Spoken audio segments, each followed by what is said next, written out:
आप सभी लोगों का रामजीलाल क्लासेस में स्वागत है।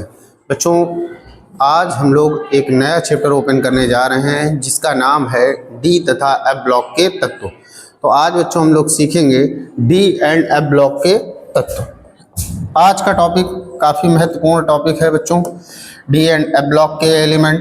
आपको पता है कि यूपी बोर्ड में डी एंड एफ ब्लॉक के एलिमेंट से 5 नंबर का प्रश्न पूछा ही जाता है, तो इसलिए काफ़ी ज़्यादा इम्पोर्टेंट है और बहुत ज़्यादा कुछ इसमें आपको नहीं पढ़ना है, मतलब कम पढ़ने से नंबर ज़्यादा हैं। तो चलिए डी ब्लॉक के तत्व स्टार्ट करते हैं हम लोग। डी एंड एफ ब्लॉक के तत्व चैप्टर का नाम है आपका 4th चैप्टर है डी तथा एफ ब्लॉक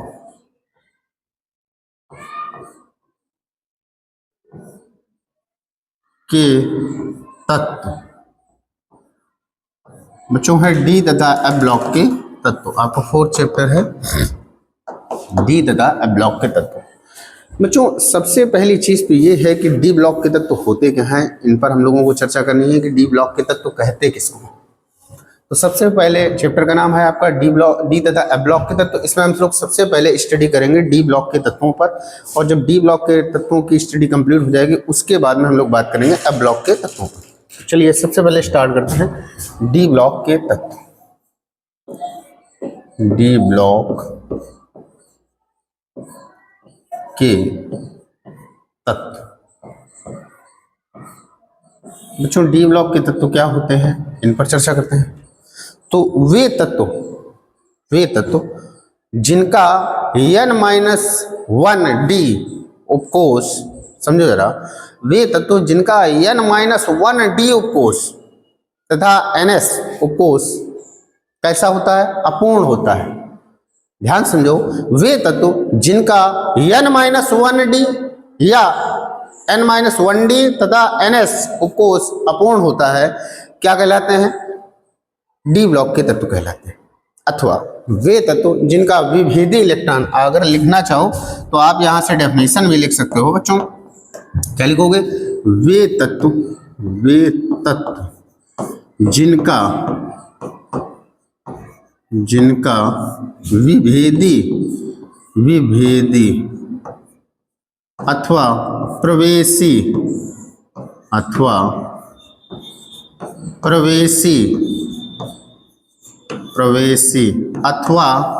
अंतिम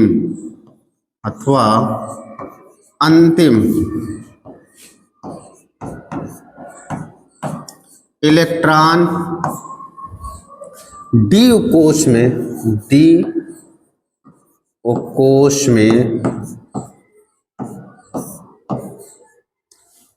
उपकोष ना लिख के सही रहेगा, क्या लिखना है यहाँ पे, n-1 डी उपकोष। क्या सही रहेगा बच्चों, n-1 डी उपकोष में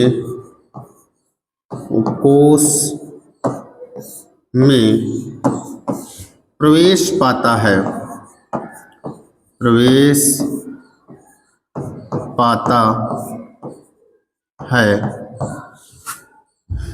डी ब्लॉक के तत्व कहलाते हैं। डी ब्लॉक के तत्व कहलाते हैं।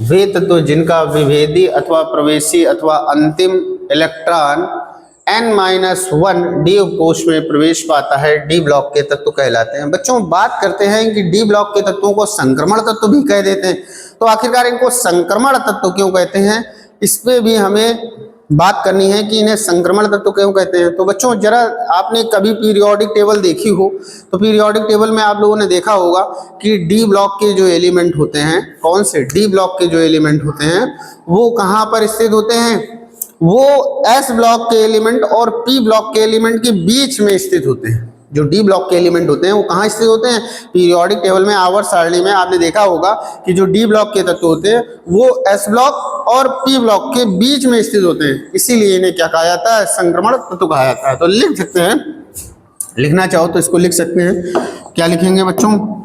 इसको लिखेंगे आवर्त सारणी में, आवर्त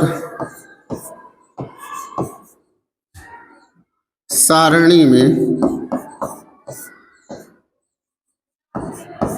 इन्हें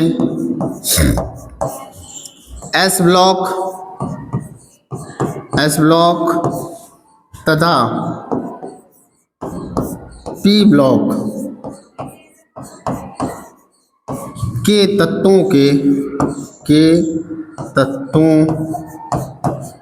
के मध्य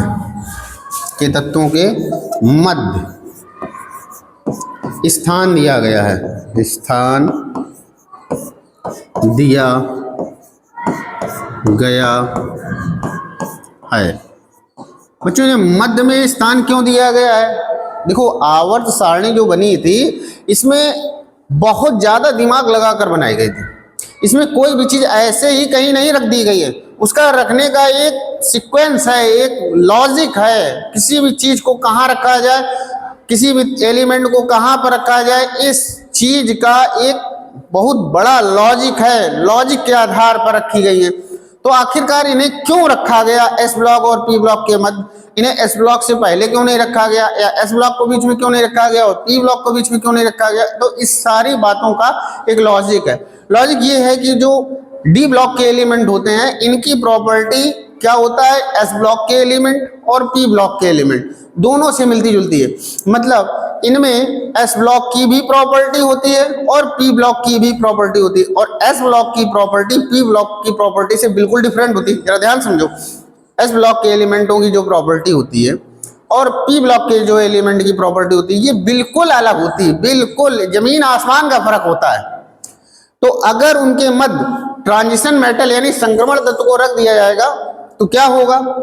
धीरे धीरे आप देखोगे जब संक्रमण श्रेणी में आप बढ़ोगे तो एस ब्लॉक का कैरेक्टर, जो एस ब्लॉक के गुण हैं वो धीरे धीरे कम होना स्टार्ट हो जाएंगे, और पी ब्लॉक के जो गुण हैं वो धीरे धीरे बढ़ना स्टार्ट हो जाएंगे। तो पी ब्लॉक आते आते तो आप जब इधर से लेफ्ट टू राइट चलोगे तो पहले एस ब्लॉक मिलेगा, एस ब्लॉक की प्रॉपर्टी मिलेगी, और एस ब्लॉक की प्रॉपर्टी के बाद में डी ब्लॉक की बात करोगे तो डी ब्लॉक में स्टार्टिंग में आपको जो एलिमेंट मिलेंगे उनमें एस ब्लॉक के प्रॉपर्टी ज्यादा होगी, धीमे धीमे एस ब्लॉक की प्रॉपर्टी कम होती जाएगी, और आप आगे जब संक्रमण श्रेणी में चलते जाओगे तो पी ब्लॉक की प्रॉपर्टी धीमे धीमे बढ़ने लगेगी, और लास्ट आते आते पी ब्लॉक के आपको एलिमेंट मिल जाते हैं। तो इसीलिए इनको बीच में रखा गया है, क्योंकि ये कॉम्बिनेशन बनाकर रखते हैं, एस ब्लॉक और पी ब्लॉक के मध्य में रखा गया है, क्योंकि ये क्या करते हैं दोनों में बैलेंस बनाकर रखते हैं। एक प्रकार का अगर देखा जाए कि नदी के दो किनारों के बीच में एक पुल का काम करते हैं, सेतु का काम करते हैं, आप ऐसे समझ लीजिए।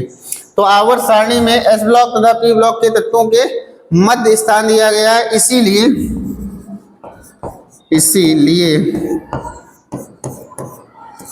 इन्हें क्या कहते हैं? संक्रमण तत्व कहते हैं, संक्रमण तत्व कहते हैं, इसीलिए इन्हें संक्रमण तत्व कहते हैं। तो अब बच्चों डी ब्लॉक के तत्व और संक्रमण तत्वों के विषय में आप लोगों ने जान लिया होगा कि डी ब्लॉक के तत्व क्या है और डी ब्लॉक के तत्वों को संक्रमण तत्व क्यों कहते हैं, इतना तो आप जान ही गए होंगे। अब बच्चों इसके बाद में हम लोग बात कर लेते हैं कि डी ब्लॉक के तत्वों को कुल कितने, आप लोगों ने देखा होगा ना आवर्त सारणी में जो डी ब्लॉक के तत्व हैं उनकी संख्या कितनी है? 40। डी ब्लॉक के तत्व कितने हैं? 40 है। तो उनको पीरियोडिक टेबल में आप लोगों ने देखा होगा कि कहाँ से रखा गया है, मतलब फर्स्ट रो होती है यानी first hour, second hour, third hour, fourth hour, तो वहाँ से आपको डी ब्लॉक के एलिमेंट मिलेंगे। तो बच्चों डी ब्लॉक के एलिमेंटों को 4 श्रेणियों में बांटा गया है। किसमें बांटा गया है? 4 श्रेणियों में बांटा गया है। डी ब्लॉक के तत्वों को कितनी श्रेणियों में बांटा गया है? 4 श्रेणियों में बांटा गया। तो कुल मिला के जो डी ब्लॉक के तत्व हैं उनकी संख्या है 40 और उनको 4 श्रेणियों में बांटा गया है, और हर श्रेणी में कितने एलिमेंट रखे गए हैं बच्चों? 10-10 एलिमेंट रखे गए। तो कुल मिला के 10-10 एलिमेंट करते हुए डी ब्लॉक के तत्वों को 4 श्रेणियों में बांटा गया है। कौन कौन सी श्रेणियां हैं? आइए चलिए उन पर डिस्कशन कर लेते हैं। एक तो है आपकी 3D श्रेणी, इसमें क्या होता है, इसमें जितने भी एलिमेंट रखे गए हैं उनमें अंतिम इलेक्ट्रॉन 3D श्रेणी में प्रवेश पाता है। फिर आती है 4D श्रेणी, उसमें जितने भी एलिमेंट है उनमें अंतिम इलेक्ट्रॉन 4D उपकोष में प्रवेश पाता है। इसके बाद में 5D आता है और 6D आता है। 5D वाले में अंतिम इलेक्ट्रॉन 5D में प्रवेश पाएगा और 6D वाले में अंतिम इलेक्ट्रॉन 6D उपकोष में प्रवेश पाता है।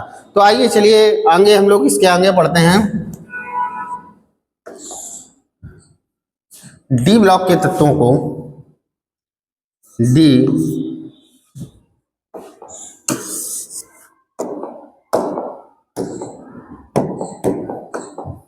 डी ब्लॉक के तत्वों को डी ब्लॉक के तत्वों को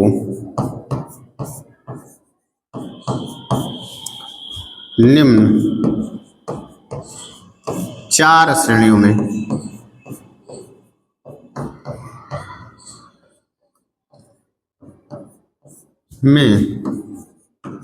बांटा गया।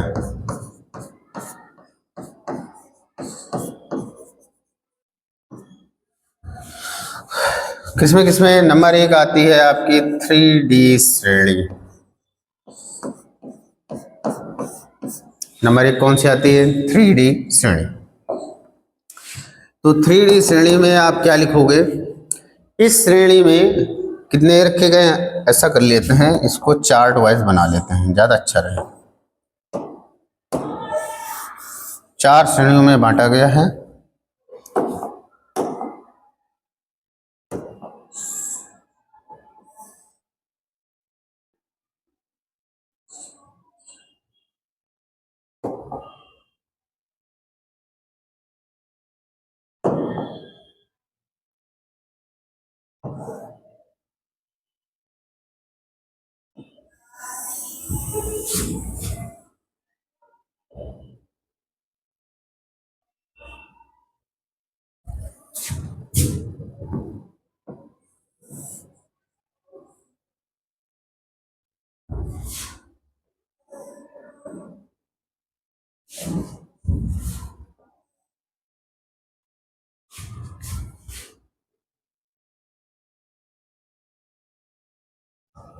चलिए,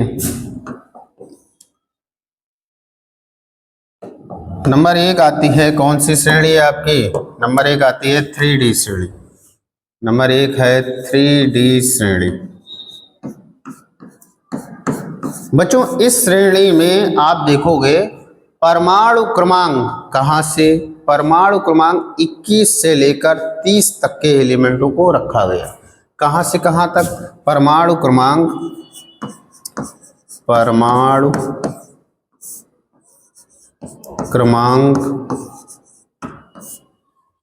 21 से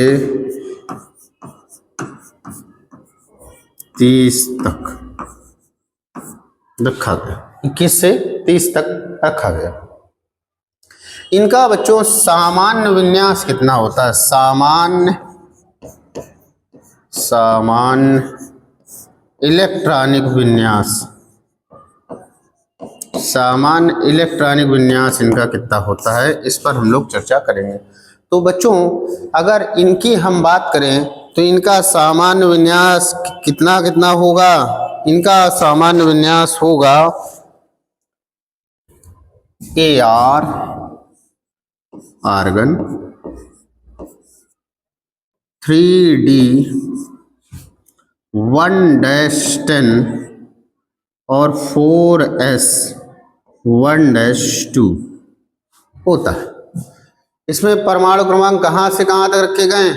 इसमें परमाणु क्रमांक 21 से लेकर कहाँ तक रखे गए हैं? 30 तक रखे गए। 21 से लेकर 30 तक के रखे गए। बच्चों थोड़ा सा इसको छोटा करना पड़ेगा क्योंकि बाहर जा रहा। AR 3D 1-10 4S 1-2। अब इसके बाद में हम बात करेंगे अगली श्रेणी की। तो अगली श्रेणी हमारी कौन सी है बच्चों? 4D श्रेणी। 4D श्रेणी। अगर हम 4D श्रेणी की बात करें तो इसमें कहाँ से कहाँ तक रखा गया? तो इसमें बच्चों परमाणु क्रमांक कहाँ से 39 से 48 तक। कुल मिला के इसमें भी एलिमेंट कितने हैं 10, और कुल मिला के इसमें भी एलिमेंट कितने हैं 10। दोनों में 10 एलिमेंट हैं, ये आप जान लीजिए। चलिए अब इसके बाद में हम आगे ये देख लेते हैं कि 3D श्रेणी का जो विन्यास है वो तो हमने बात कर ली। अब बात करेंगे 4D श्रेणी का विन्यास। तो चलिए सामान्य इलेक्ट्रॉनिक विन्यास, सामान्य इलेक्ट्रॉनिक विन्यास। इनका सामान्य इलेक्ट्रॉनिक विन्यास भी इसी आधार पर है, AR, फिर 3D नहीं 3 क्यों होगी, ये तो 4 है ना, तो ये हो जाएगी AR 4D 1-10 और 5S 0-2। ये होता है इनका सामान्य इलेक्ट्रॉनिक विन्यास। अब बच्चों बात कर लेते हैं अगली सीरीज की। अगली सीरीज आपकी कौन सी है, 5D श्रेणी। 5D श्रेणी बच्चों, ये जो 5D सीरीज है इसमें भी एलिमेंट कितने हैं आपके 10 हैं। और कहां से कहां, तो इसमें जरा ध्यान देना, परमाणु क्रमांक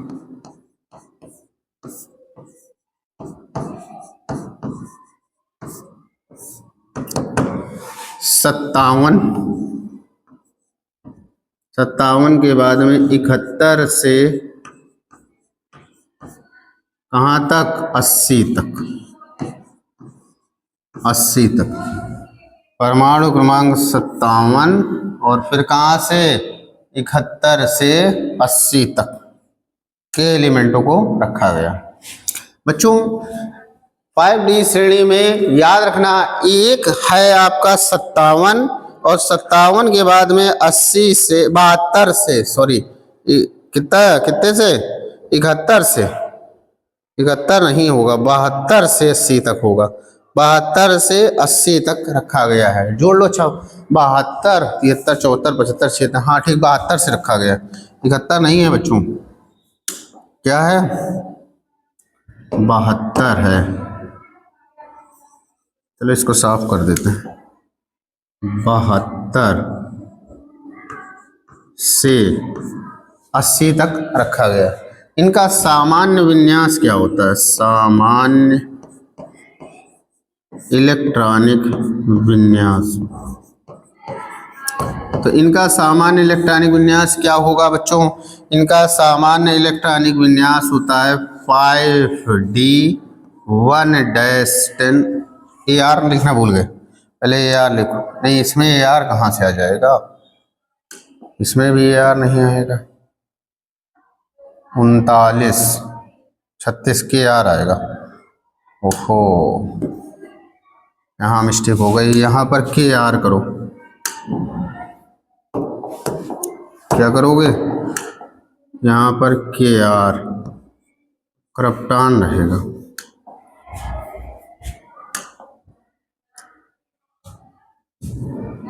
यहाँ पर क्या होगा,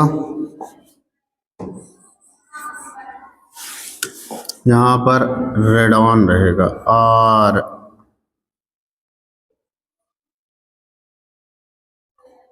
ज़ेनॉन रहेगा,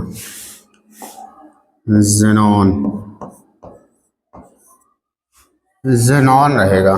और ये कितना हो जाएगा बच्चों, 5D 1-10 6S 1-2। अब इसके बाद में बच्चों आपकी आती है कौन सी सीरीज, अब इसके बाद में हम लोग बात करेंगे 6D श्रेणी। 6D श्रेणी, इसमें बच्चों इसमें भी एलिमेंट कितने हैं 10। और अगर बात कर लें परमाणु क्रमांक की, तो परमाणु क्रमांक कहाँ से, परमाणु क्रमांक 89, परमाणु क्रमांक 89 से 89 कामा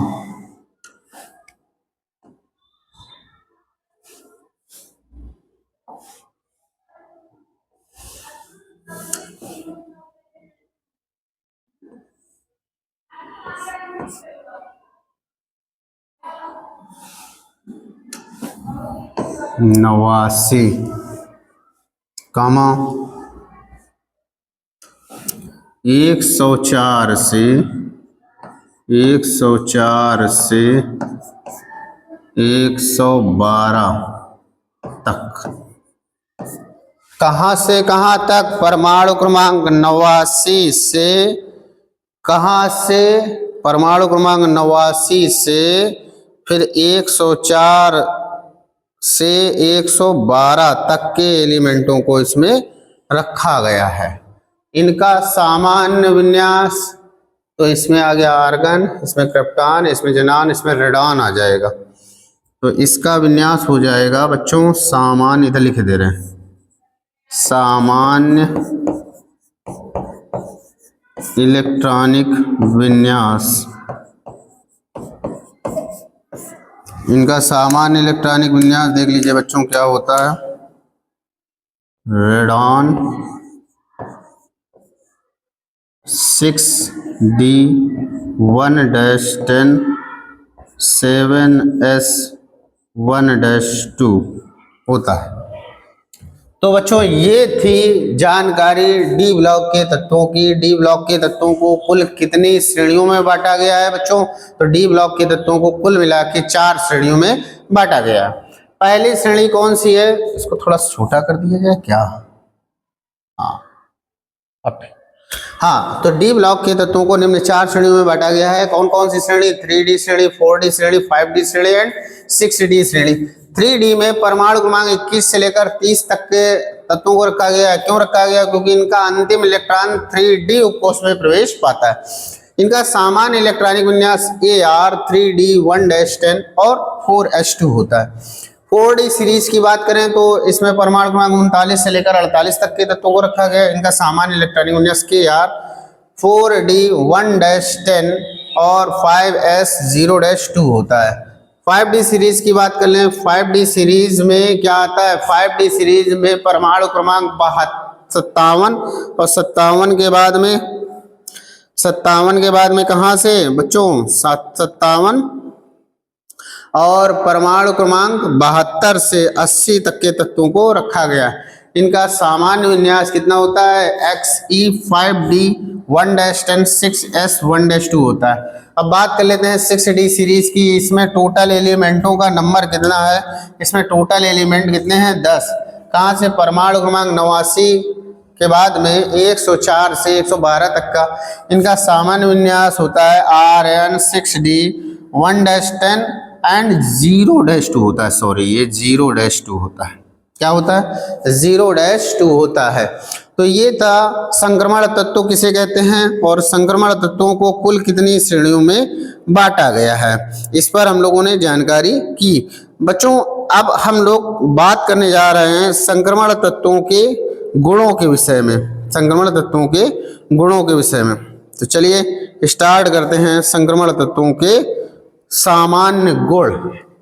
इसका बच्चों आप लोग स्क्रीनशॉट ले लीजिए।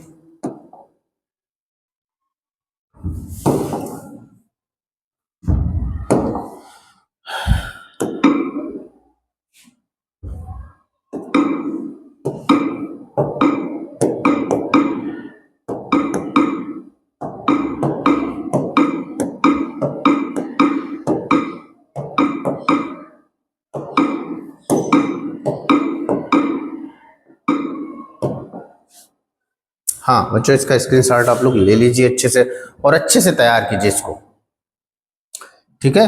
अब इसके बाद में हम लोग आगे चर्चा करेंगे, डी ब्लॉक के तत्वों के, डी ब्लॉक के तत्वों के सामान्य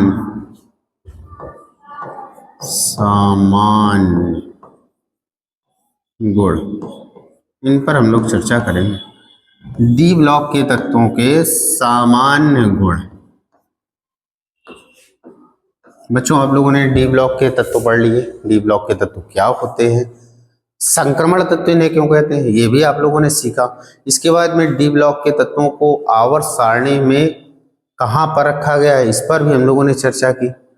और हम लोगों ने चर्चा की कि डी ब्लॉक के तत्वों को 4 श्रेणियों में बांटा गया है। कौन कौन सी श्रेणियां हैं, कितने परमाणु क्रमांक से कितने परमाणु क्रमांक के तत्व किस श्रेणी में आते हैं, इनका सामान्य इलेक्ट्रॉनिक विन्यास क्या होता है, इस पर हम लोगों ने अभी तक चर्चा की। अब बच्चों इसके आगे हम लोगों को बात करनी है डी ब्लॉक के तत्वों के सामान्य गुणों की चर्चा करनी है।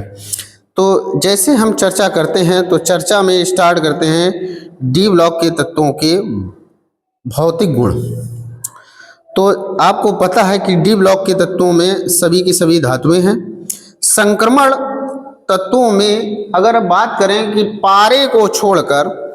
पारे को मरकरी को छोड़कर जितनी भी धातुएं हैं वो सभी कैसी होती हैं, कठोर होती हैं। कैसी होती हैं, कठोर होती हैं। तो चलिए स्टार्ट करते हैं। सबसे पहले इनके भौतिक गुणों पर चर्चा कर लेते हैं। भौतिक गुण, भौतिक गुण। और भौतिक गुणों में नंबर 1 पर हमें पढ़ना है, क्या पढ़ना है बच्चों, नंबर 1 पर पढ़ना है हमें धात्विक गुण।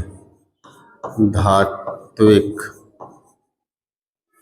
गुण नंबर 1 पर हमें चर्चा करनी है, धात्विक गुण पर।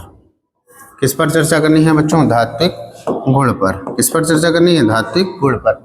तो बच्चों जो डी ब्लॉक के तत्व होते हैं, आप लोगों ने देखा होगा प्रायः जितने भी डी ब्लॉक के तत्व हैं, पीरियोडिक टेबल में तो आप लोगों ने देखा ही होगा, पीरियोडिक टेबल में जितने भी धात्विक तत्व होते हैं, धात्विक तत्व यानी डी ब्लॉक के जितने भी तत्व होते हैं, उनमें से केवल मरकरी ऐसी है, मरकरी है मतलब पारा ऐसी होती है जो आपको द्रव अवस्था में मिलेगी।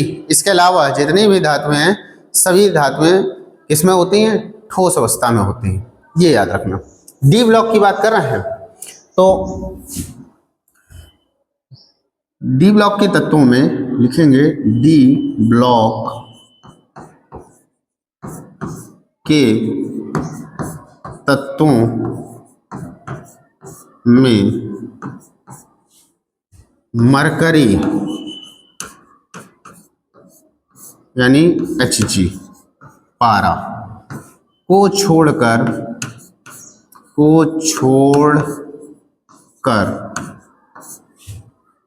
शेष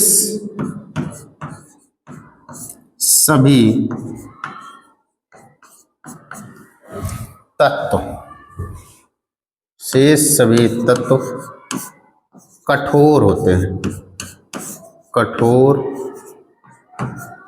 होते हैं।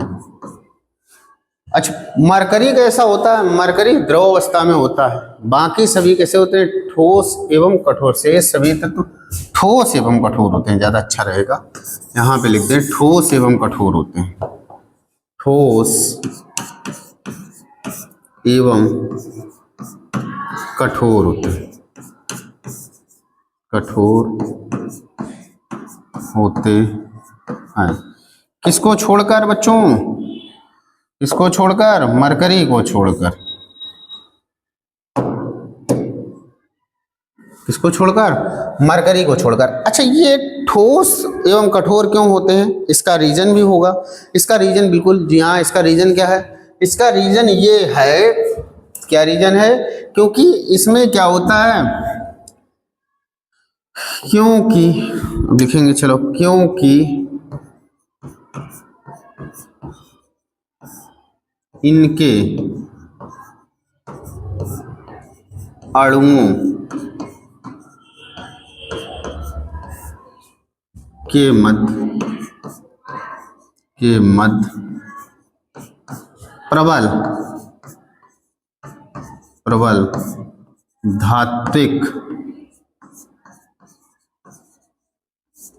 बंद उपस्थित होते हैं, उपस्थित होते। क्या होता है इसके मतलब पारे को छोड़कर जितनी भी धातुएं होती हैं उनके अणुओं के मध्य मेटालिक बॉन्ड प्रेजेंट होते हैं, यानी धात्विक बंध बहुत मजबूत अट्रैक्शन होता है उनका। तो प्रबल धात्विक बंध उपस्थित होते हैं जिसकी वजह से एक अणु दूसरे अणु को पकड़ कर रखता है, इसीलिए कैसे होते हैं, ठोस एवं कठोर होते हैं। ये आप लोग अच्छे से जान लीजिए कि जितने भी संक्रमण तत्व होते हैं वो कैसे होते हैं, ठोस एवं कठोर होते हैं। आइए चलिए आगे इसके हम बात करेंगे। क्या बात करेंगे? अब इसके बाद में हम लोग बात करेंगे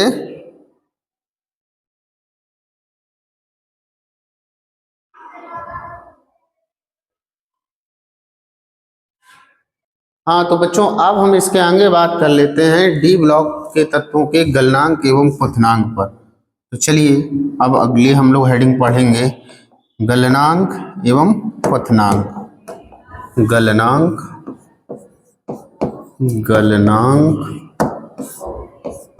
एवं क्वथनांक, गलनांक एवं क्वथनांक पर हम लोग चर्चा करेंगे।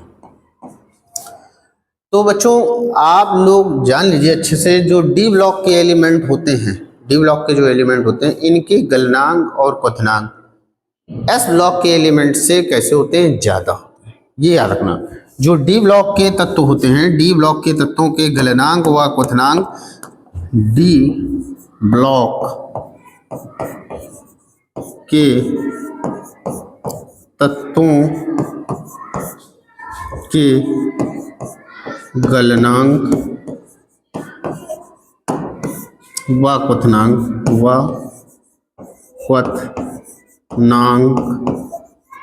डी ब्लॉक के तत्वों के गलनांक व क्वथनांक एस ब्लॉक के तत्वों से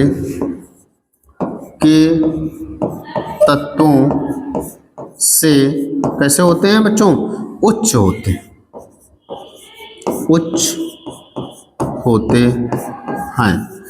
ऐसा क्यों होता है? डी ब्लॉक के तत्वों के गलनांक एस ब्लॉक के तत्वों से उच्च क्यों होते हैं, इस पर हम लोग बात करते हैं। देखिए जो डी ब्लॉक के तत्व होते हैं इनका जो डी उपकोष होता है, डी उपकोष अपूर्ण होता है। तो डी उपकोष अपूर्ण होने के कारण इनमें प्रबल धात्विक, जरा ध्यान से देखिए, जो डी ब्लॉक के तत्व होते हैं इनके गलनांक व क्वथनांक एस ब्लॉक के तत्वों से उच्च होते हैं। क्यों होते हैं?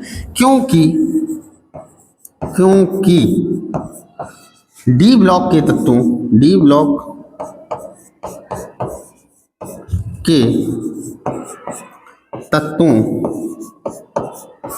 में अणुओं के मध्य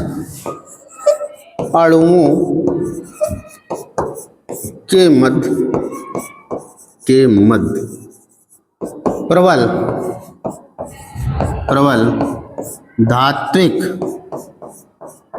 धात्विक बंध उपस्थित होता है।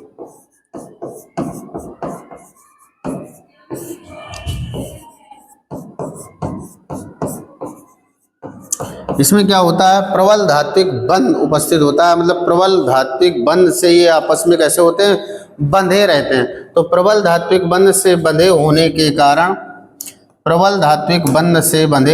कारण इनके जो गलनांक व क्वथनांक होते हैं वो बहुत उच्च होते हैं। ठीक है, तो याद रखना कि डी ब्लॉक के तत्वों के गलनांक व क्वथनांक एस ब्लॉक के तत्वों के गलनांक व क्वथनांक से कैसे होते हैं, उच्च होते हैं बच्चों। अब इसके बाद में आप डी ब्लॉक के तत्वों में ही बात कर लीजिए कि डी ब्लॉक के तत्वों में वे तत्व जिनका डी उपकोष पूर्ण रूप से भरा होता है। ध्यान समझो, डी ब्लॉक के तत्वों की अगर हम बात करें तो डी ब्लॉक के तत्वों में वे तत्व, जैसे आप जानते हो जिंक हो गया, कैडमियम हो गया, तो वे तत्व जिनका जो डी उपकोष होता है वो पूर्ण रूप से भरा होता है। तो वे तत्व जिनका डी उपकोष पूर्ण रूप से भरा होता है उनके गलनांक व क्वथनांक जिन तत्वों का डी कोष अपूर्ण होता है उनसे क्या होते हैं, कम होते हैं। यानी यहाँ पर हमें ये लाइन लिखनी है, और लिखनी क्या है, मतलब ये मान लीजिए कि एक्स्ट्रा ऑर्डिनरी लाइन है, तो ये याद रखना कि वे डी ब्लॉक के तत्व, डी ब्लॉक के तत्व जिनका डी कोष पूर्ण भरा होता है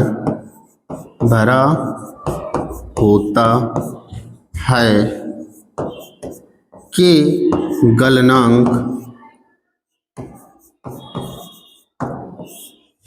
गलनांक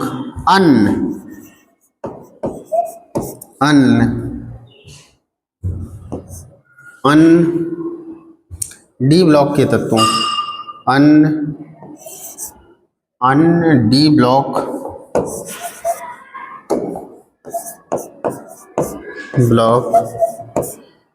के तत्वों के गलनांक व क्वथनांक से निम्न होते। यानी वे डी ब्लॉक के तत्व, कौन से, वे डी ब्लॉक के तत्व जिनका डी कोष पूर्ण भरा होता है, पूर्ण रूप से भरा होता है, फुलफिल्ड होते हैं, पूर्ण रूप से भरा होता है, के गलनांक, उनके गलनांक अन्य डी ब्लॉक के तत्वों के गलनांक व क्वथनांक से निम्न होते हैं। तो बच्चों, आप लोगों ने संक्रमण तत्वों में अभी तक कहाँ तक सीख लिया है, जरा ध्यान देना। हम लोग संक्रमण तत्वों के सामान्य गुणों पर चर्चा कर रहे हैं, और सामान्य गुणों पर चर्चा करते हुए हम लोगों ने भौतिक गुण में धात्विक गुण पढ़ लिए हैं, डी ब्लॉक के तत्वों के धात्विक गुण, और धात्विक गुणों के साथ साथ हम लोगों ने गलनांक व क्वथनांक पढ़ लिया है। तो इसमें अगर आप लोगों को कोई दिक्कत हो तो आप कमेंट बॉक्स में जरूर टाइप कीजिए। हाँ, तो बच्चों, गलनांक एवं क्वथनांक तक बात हमने कर ली है। इस जैसा कि आपको बताया कि डी ब्लॉक के तत्वों के गलनांक एस ब्लॉक के तत्वों से उच्च होते हैं, क्योंकि डी ब्लॉक के तत्वों के अणुओं के मध्य प्रबल धात्विक बंध उपस्थित होता है। इस कारण क्या होता है, इनके गलनांक व क्वथनांक उच्च होते हैं। वे डी ब्लॉक के तत्व जिनका डी कोष पूर्ण भरा होता है, कौन कौन से हैं, इसे Zn, Hg और Cd। Zn ये याद रखना, कौन कौन से आपको होता है, Zn, Cd और Hg, इनका सबका क्या होता है, अंतिम कोष पूर्ण भरा होता है। इसी वजह से इनके जो गलनांक व क्वथनांक होते हैं वो अन्य डी ब्लॉक के तत्वों से कैसे होते हैं, निम्न होते हैं। ठीक है, तो बच्चों, इसके बाद में अब हमें बात करनी है, अब इसके बाद में हमें बात करनी है परमाणविक आकार पर। चलिए नेक्स्ट हम लोग सीखते हैं परमाणविक आकार। अब बच्चों हम लोग सीखेंगे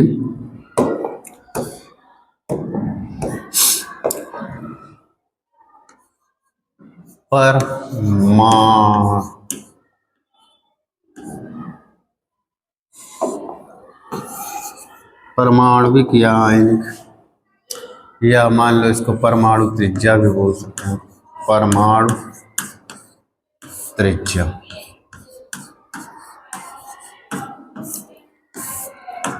परमाणविक आकार, आयनिक आकार या परमाणु त्रिज्या, कुछ भी बोला जा सकता है।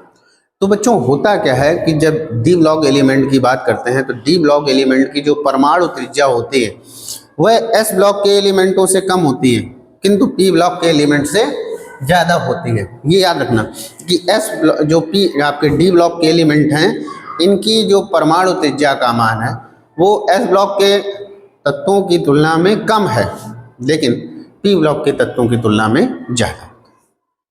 इसका कारण क्या है?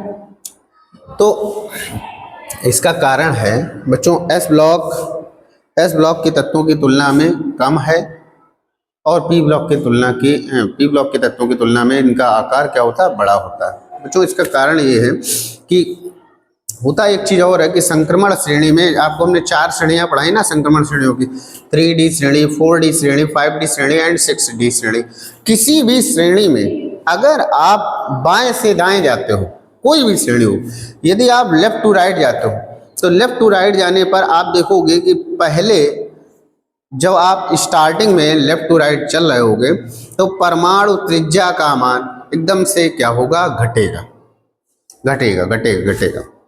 और उसके बाद कुछ तत्वों के पश्चात फिर वह परमाणु त्रिज्या लगभग स्थिर हो जाएगी। ऐसा क्यों होता है, फिर से एक बार समझो। अगर संक्रमण श्रेणी में हम बाएं से दाएं जाएं, संक्रमण श्रेणी में बाएं से दाएं जाएं, तो पहले आप देखोगे स्टार्टिंग के जो तत्व होते हैं उनकी परमाणु त्रिज्या में तेजी से गिरावट आती है, लेकिन कुछ समय बाद में यह क्या होती है, लगभग स्थिर हो जाती है। ऐसा क्यों होता है, तो कुछ ना कुछ तो कारण होगा इसका, बिल्कुल कारण है। इसका कारण क्या है, इसका कारण है संक्रमण तत्वों में 2 प्रभाव काम करते हैं। कितने प्रभाव काम करते हैं, 2 प्रभाव काम करते हैं। एक तो काम करता है आपका नाभिकीय,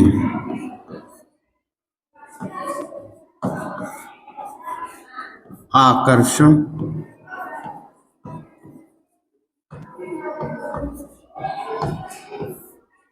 और दूसरा काम करता है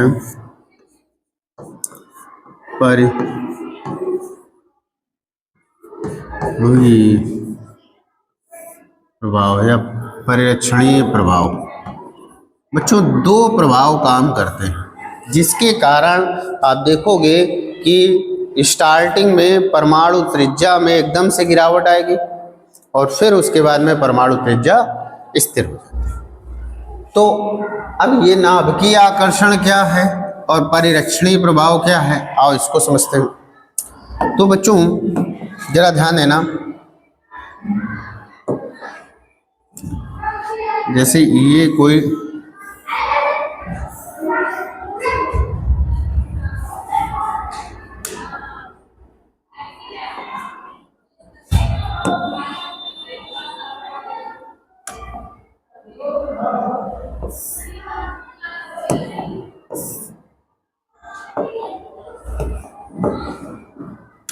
अब देखिए, जैसे ये मान लो बाह्यतम कक्षा है और यहाँ पर ये इलेक्ट्रॉन है, ये इलेक्ट्रॉन है, ये इलेक्ट्रॉन है, ये इलेक्ट्रॉन है, ये इलेक्ट्रॉन है, ये इलेक्ट्रॉन है, ठीक है। इसके बाद में समझिए जरा,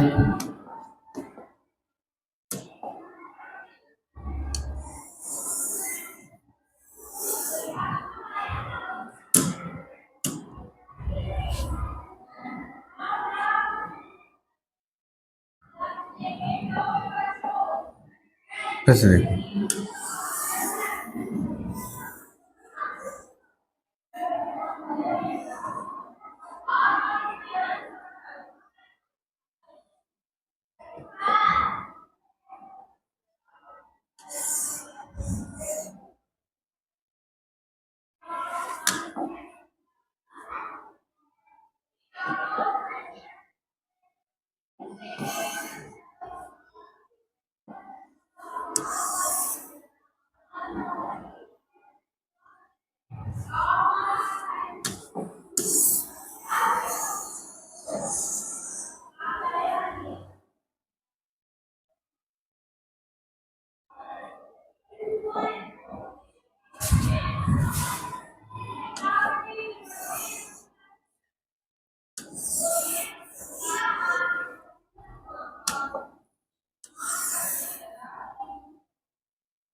ये नाभिक।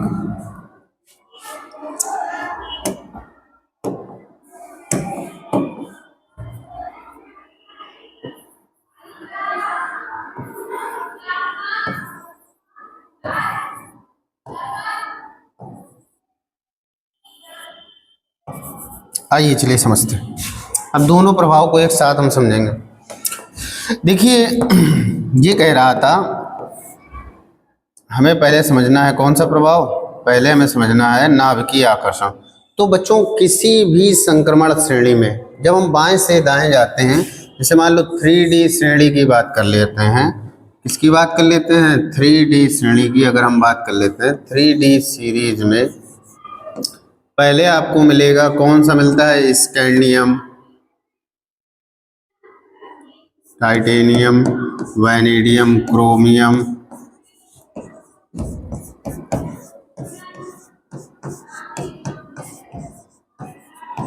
तो किसी भी संक्रमण श्रेणी में आप बाएं से दाएं चलोगे तो एटॉमिक नंबर यानी परमाणु क्रमांक देखो लगातार बढ़ेगा। बढ़ रहा है कि नहीं बढ़ रहा है, परमाणु क्रमांक लगातार बढ़ता है। तो अगर हम संक्रमण श्रेणी में बाएं से दाएं जा रहे हैं तो बाएं से दाएं जाने पर क्या होगा, परमाणु क्रमांक रेगुलर रूप से बढ़ेगा। संक्रमण श्रेणी में बाएं से दाएं जाने पर परमाणु क्रमांक क्या होता है, बढ़ता है। और परमाणु क्रमांक बढ़ने से होगा क्या, परमाणु क्रमांक बढ़ने से इसका आकार नहीं बढ़ेगा, आकार उतना ही रहेगा। क्योंकि अगर हम इसका कक्ष वितरण देखें तो 2, 8, 9, 2 होता है, ऐसे इसका देख लें तो 2, 8, 18, 2 ये होता है। तो बाकी सब इसके बीच में है। तो कुल मिला के इसमें भी 4 ऑर्बिटल होंगे, इसमें भी 4 कक्षाएं, 4 कक्षाएं इसमें भी होंगे और 4 कक्षाएं इसमें भी होंगी। तो दोनों में कक्षाओं की संख्या कैसी है, दोनों में कक्षाओं की संख्या बराबर है। कैसी है, दोनों में कक्षाओं की संख्या बराबर है। और दोनों में कक्षाओं की संख्या बराबर यानी आकार तो बढ़ नहीं रहा, तो बढ़ क्या रहा है, इधर से इधर आने पर परमाणु क्रमांक बढ़ता है। परमाणु क्रमांक बढ़ने से नाभिक में प्रोटॉनों की संख्या बढ़ती है, नाभिक में प्रोटॉनों की संख्या बढ़ती है। भाई परमाणु क्रमांक बढ़ रहा है तो परमाणु क्रमांक बढ़ने से प्रोटॉन इलेक्ट्रॉन दोनों बढ़ते हैं। तो हमें मतलब है प्रोटॉनों से नाभिक में प्रोटॉन उपस्थित होते हैं। तो इधर से इधर जाने पर क्या हो रहा है, इसमें प्रोटॉनों की संख्या बढ़ रही है, नाभिक में क्या हो रहा है, प्रोटॉनों की संख्या बढ़ रही है। और नाभिक में जैसे जैसे प्रोटॉनों की संख्या बढ़ेगी वैसे क्या होगा, जरा ध्यान देना, प्रोटॉनों पर होता है धन आवेश, प्रोटॉनों पर होता है धन आवेश और इलेक्ट्रॉनों पर होता है ऋण आवेश। तो प्रोटॉन जहां पर उपस्थित होंगे उसको धनावेशित कर देंगे और इलेक्ट्रॉन जहां पर उपस्थित होंगे उसको ऋणावेशित कर देंगे। तो प्रोटॉन चूंकि नाभिक में उपस्थित होते हैं इसलिए नाभिक को कैसा कर देते हैं, धनावेशित। और इलेक्ट्रॉन कहाँ उपस्थित होते हैं, इलेक्ट्रॉन बच्चों उपस्थित होते हैं कक्षाओं में, इसलिए कक्षाओं को कैसा कर देते हैं, ऋणावेशित। तो होगा क्या, इस पर धन आवेश है, इस पर ऋण आवेश है, तो ये क्या करेगा, बाह्यतम कक्षा को अपनी ओर खींचेगा, बाह्यतम कक्षा को अपनी ओर खींचता है। बच्चों क्या होता है, बाह्यतम कक्षा को ये अपनी ओर खींचता है। क्या करता है, बाह्यतम कक्षा को अपनी ओर खींचता है, बाह्यतम कक्षा को अपनी ओर खींचेगा। अब जैसे जैसे आप संक्रमण श्रेणी में बाएं से दाएं चलोगे, जैसे जैसे बाएं से दाएं चलोगे तो बाएं से दाएं चलने पर नंबर ऑफ प्रोटॉनों की संख्या बढ़ेगी। भाई जैसे से इधर से इधर बढ़ रहे हो परमाणु क्रमांक बढ़ रहा है, स्वाभाविक सी बात है। और अगर परमाणु क्रमांक बढ़ेगा तो नाभिक में प्रोटॉनों की संख्या भी बढ़ेगी और नाभिक में प्रोटॉनों की संख्या बढ़ेगी तो नाभिक क्या करेगा, बाह्यतम कक्षा को अपनी ओर अट्रैक्ट करेगा। नाभिक क्या करेगा, बाह्यतम कक्षा को अपनी ओर अट्रैक्ट करेगा, खींचेगा। और जब ये अट्रैक्ट करेगा तो ये कक्षा सिकुड़ेगी। क्या होगा, सिकुड़ेगी। जरा ध्यान देना, जैसे जैसे हम लेफ्ट टू राइट आते हैं, लेफ्ट टू राइट आने पर होता क्या है, लेफ्ट टू राइट आने पर परमाणु क्रमांक बढ़ता है। परमाणु क्रमांक बढ़ने से क्या होता है, नाभिक पे प्रोटॉनों की संख्या बढ़ती है और नाभिक में प्रोटॉनों की संख्या बढ़ने से बाह्यतम कक्षा पर लगने वाला नाभिकीय आकर्षण बल, नाभिकीय आकर्षण बल का मान भी क्या होता है, का मान भी बढ़ जाता है, जिससे आकार कम होता जाता है। तो अब इसका कहने का तात्पर्य तो ये है कि इससे छोटा आकार इसका, इससे छोटा इसका, इससे छोटा इसका, इससे छोटा इसका, ऐसे ही छोटा होता जाएगा, तो इसका सबसे छोटा होना चाहिए।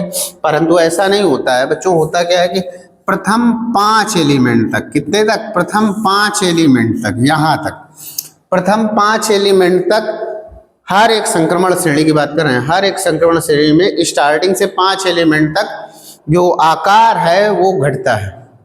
क्या होता है ना, जो परमाणविक आकार है वो घटता है, परंतु 5 एलिमेंट के बाद में फिर इनका आकार स्थिर हो जाता है।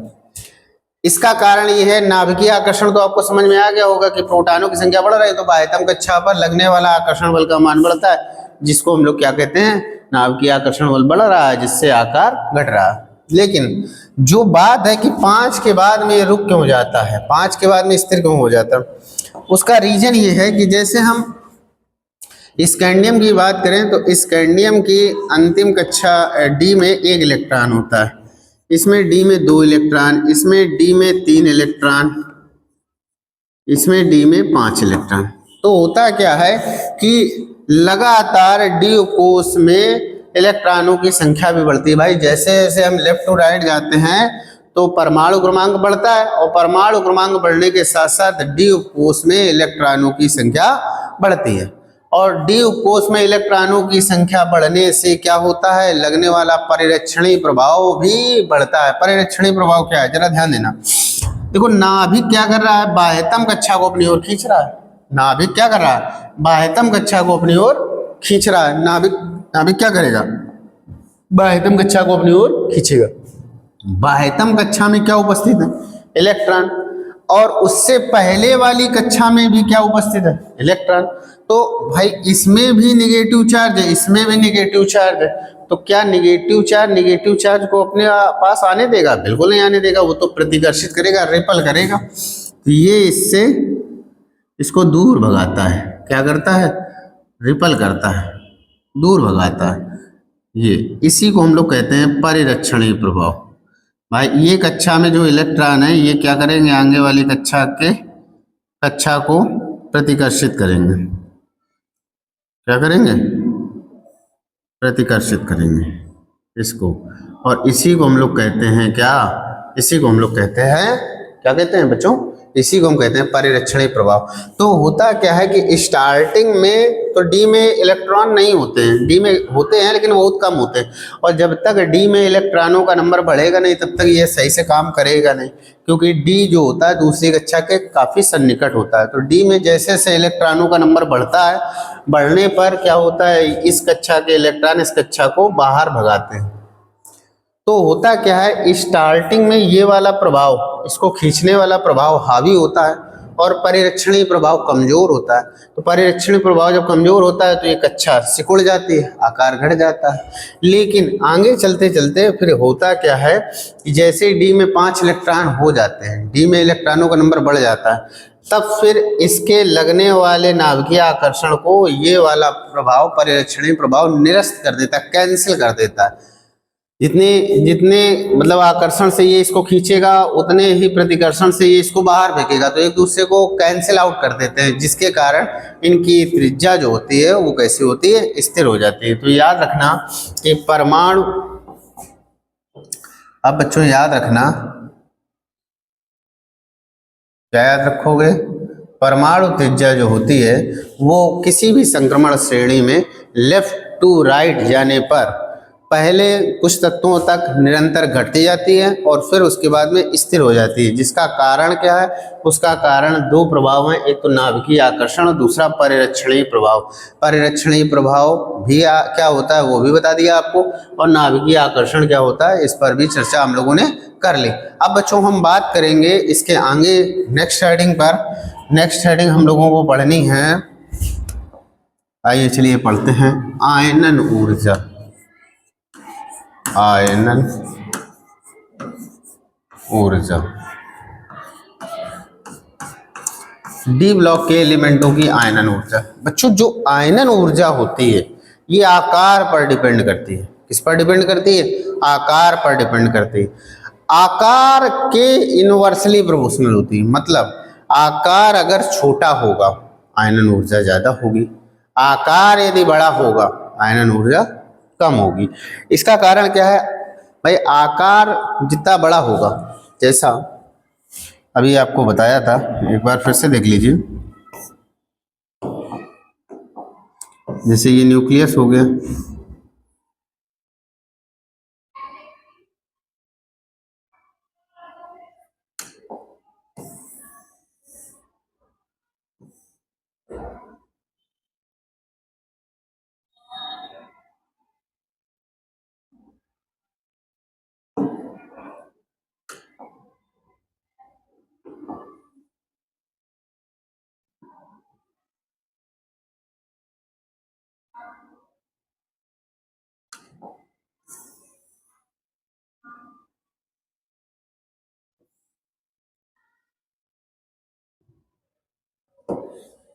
तो क्या होता है कि जैसे जैसे हम कहाँ जाते हैं, लेफ्ट टू राइट जाते हैं, लेफ्ट टू राइट जाने पर क्या होता है, आकार घटता है। अब जरा ध्यान दो, जैसे ये मान लो नाभिक है, नाभिक पे पॉजिटिव चार्ज होता है, इस पर क्या होता है, पॉजिटिव चार्ज। तो ये सबसे ज्यादा किन इलेक्ट्रॉनों को आकर्षित करेगा? जो सबसे इसके नजदीक वाली कक्षा में होंगे। फिर इसमें आकर्षण कम हो जाएगा, इन इलेक्ट्रॉनों पर आकर्षण और कम हो जाएगा। इसके बाद में जो होंगे, इसके बाद में जो होंगे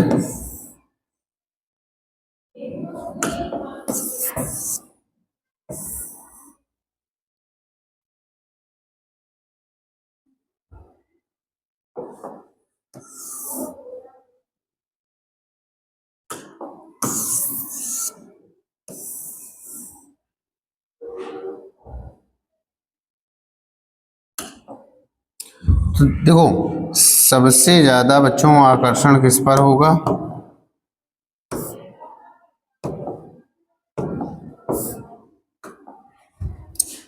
ये मान लो इलेक्ट्रॉन है, फिर ये इलेक्ट्रॉन है, फिर ये मान लो इलेक्ट्रॉन है, फिर ये इलेक्ट्रॉन। अब होता क्या है बच्चों, होता क्या है, सबसे ज्यादा आकर्षण किस पर लगता है? इन इलेक्ट्रॉनों पर, क्योंकि ये नाभिक के सबसे नजदीक हैं, तो इन इलेक्ट्रॉनों पर सबसे ज्यादा आकर्षण होता है। इन इलेक्ट्रॉनों पर सबसे ज्यादा नाभिकीय आकर्षण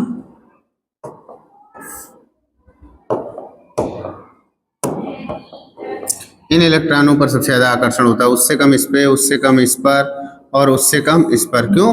क्योंकि ये लगातार क्या होता है, जा रहा है, नाभिक से दूर होते जा रहे हैं, और नाभिक से जितनी ज्यादा दूरी बढ़ती जाएगी, लगने वाला नाभिकीय आकर्षण कम होगा।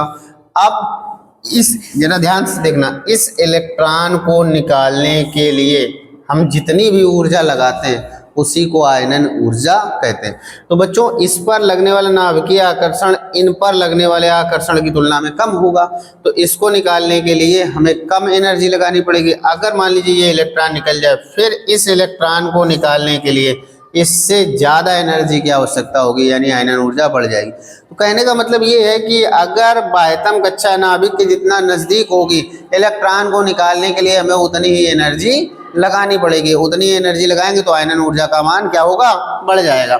तो यही इसमें भी है कि अगर हम लेंथेनाइट सीरीज में लेफ्ट टू राइट जाएं, यानी बाएं से दाएं जाएं, संक्रमण श्रेणी में अगर हम कहाँ से जाएं, जैसे हम संक्रमण श्रेणी में बाएं से दाएं जाएं, तो बाएं से दाएं जाने पर होता क्या है, बाएं से दाएं जाने पर होता ये है कि परमाणु क्रमांक बढ़ता है। परमाणु क्रमांक बढ़ने के साथ साथ बाह्यतम कक्षा पर नाभिकीय आकर्षण भी बढ़ता है, जिस कारण आकार घटना चाहिए, लेकिन परिरक्षणीय प्रभाव क्या करता है, नाभिकीय आकर्षण के प्रभाव को निरस्त कर देता है। इसलिए प्रथम 5 तत्वों तक परमाणु त्रिज्या कंटिन्यू क्या होती है, घटती है, और उसके बाद में बढ़ जाती है, बढ़ के जाती है, स्थिर हो जाती है।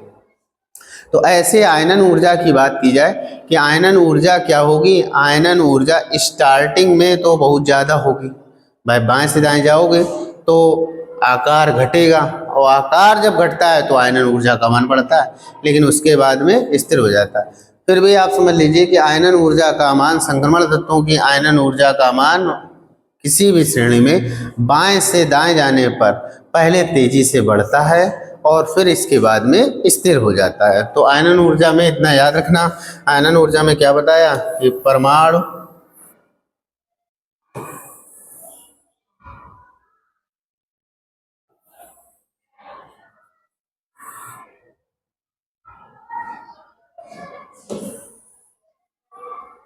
ये रहा इसका डायग्राम आयनन ऊर्जा का। आयनन ऊर्जा उम्मीद करते हैं समझ में आया होगा। आयनन ऊर्जा क्या होती है, किसी भी संक्रमण श्रेणी में अगर हम बाएं से दाएं जाते हैं तो बाएं से दाएं जाने पर परमाणु का आकार पहले घटता है और फिर स्थिर हो जाता है, जिस कारण आयनन ऊर्जा का मान पहले बढ़ता है, तेजी से बढ़ता है और फिर स्थिर हो जाता है। अब बच्चों हम लोग बात करेंगे संक्रमण धातुओं की ऑक्सीकरण अवस्था पर। ऑक्सीकरण अवस्था पर चलिए बात कर लेते हैं। ऑक्सीकरण अवस्था, संक्रमण धातुओं की ऑक्सीकरण अवस्था।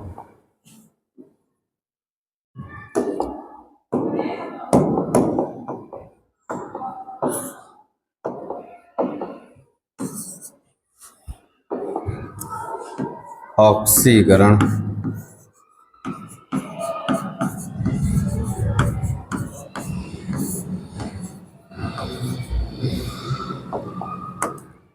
ऑक्सीकरण अवस्था।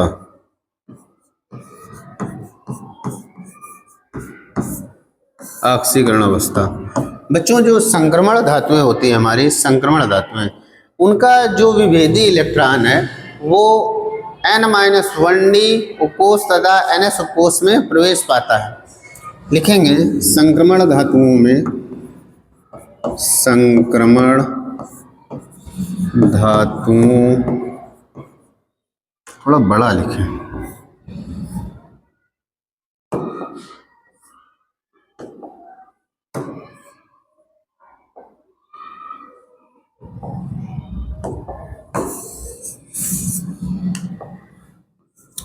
संक्रमण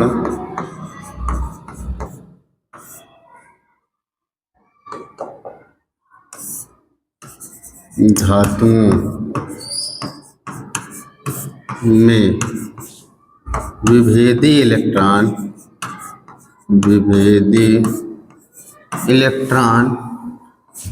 n-1d, ns दोनों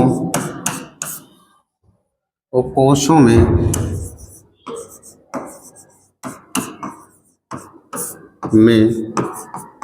प्रवेश करता, इसीलिए संक्रमण धातुएं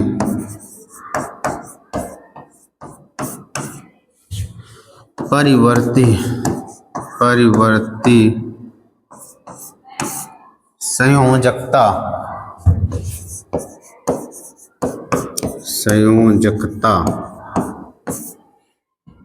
प्रदर्शित करती।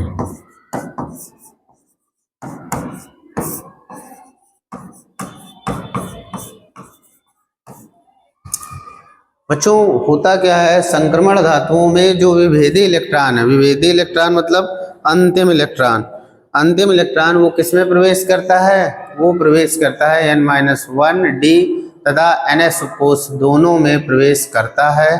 दोनों में से प्रवेश कर सकता है, किसी में भी प्रवेश कर सकता है। इसीलिए जो संक्रमण धातुएं होती हैं वो कैसी होती हैं, परिवर्तनशील संयोजकता प्रदर्शित करती हैं। संक्रमण धातुओं की जो सबसे ज़्यादा इम्पोर्टेंट है वो 3D श्रेणी की ऑक्सीडेशन नंबर है। इसको हम जरा बना लेते हैं, आप जरा ध्यान दीजिए। संक्रमण तत्वों की विभिन्न ऑक्सीकरण अवस्थाओं की 3D श्रेणी।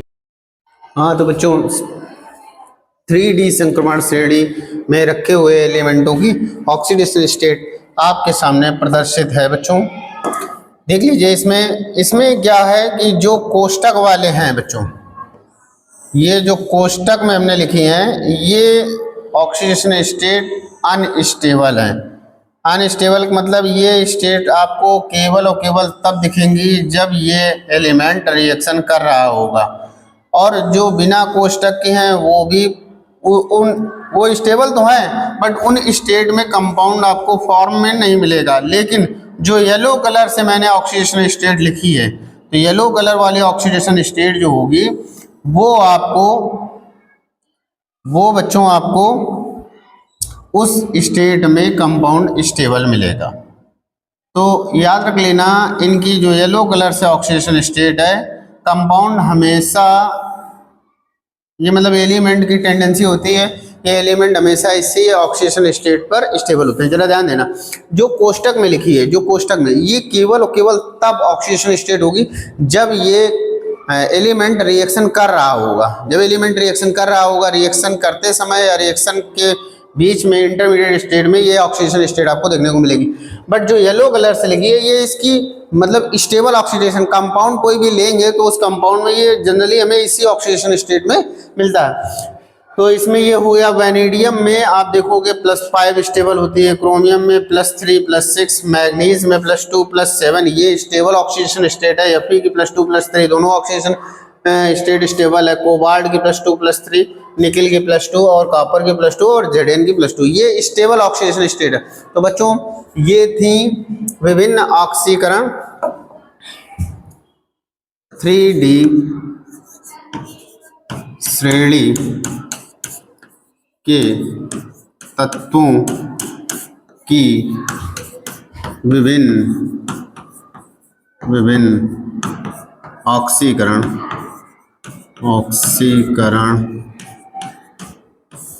अवस्थाएं।